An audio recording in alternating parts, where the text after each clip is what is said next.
Bonjour à tous et bienvenue dans cette nouvelle vidéo qui concerne la trigonométrie, la partie 2.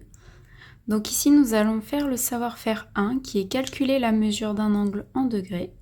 Donc la première étape c'est repérer l'angle que l'on cherche sur un schéma.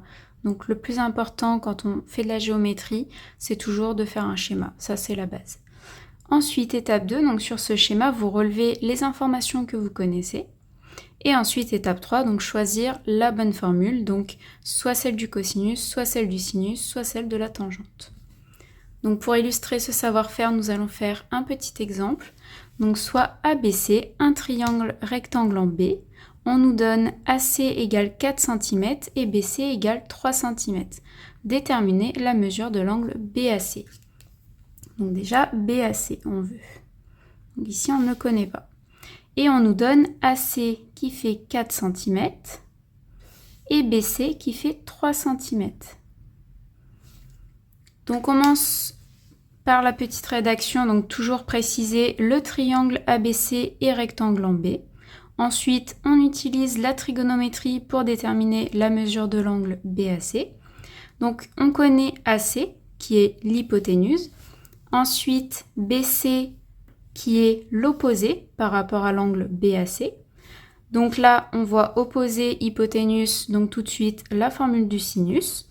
Donc sinus de BAC est égal à BC, donc opposé sur AC qui est l'hypoténuse. Et donc ça nous fait 3 sur 4. Donc BAC est égal à l'arc sinus de 3/4 qui est environ égal à 49 degrés. Donc l'angle BAC mesure 49 degrés. Alors, petit point méthodologique qui concerne l'utilisation de la calculatrice, car ici nous avons besoin de arc sinus pour avoir l'angle BAC.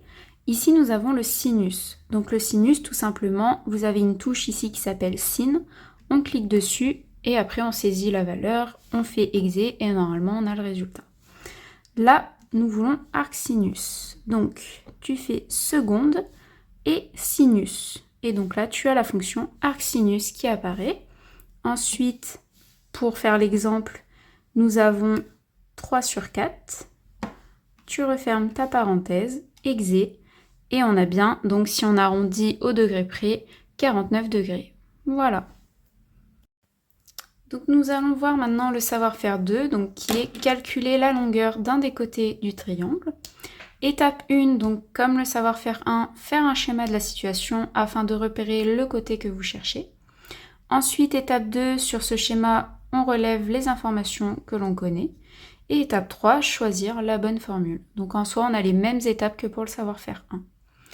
Donc un petit exemple toujours pour illustrer le savoir-faire. Donc ici, on a un triangle MNO, donc qui est un triangle rectangle en N. On connaît NOM, donc l'angle que j'ai assuré ici, et MO, qui fait 6,2 cm et qui représente l'hypoténuse du triangle. Et on vous demande de déterminer la longueur MN. Donc, rédaction, le triangle MNO est rectangle en N. Donc, on peut utiliser la trigonométrie pour déterminer la longueur MN. On connaît NOM qui fait 35 degrés et MO qui fait, alors petite erreur, ici c'est 6,2. Donc qui représente l'hypoténuse. Donc nous avons sinus donc de NOM qui est égal donc à opposé MN sur hypoténuse, MO. Donc on remplace les valeurs que l'on connaît.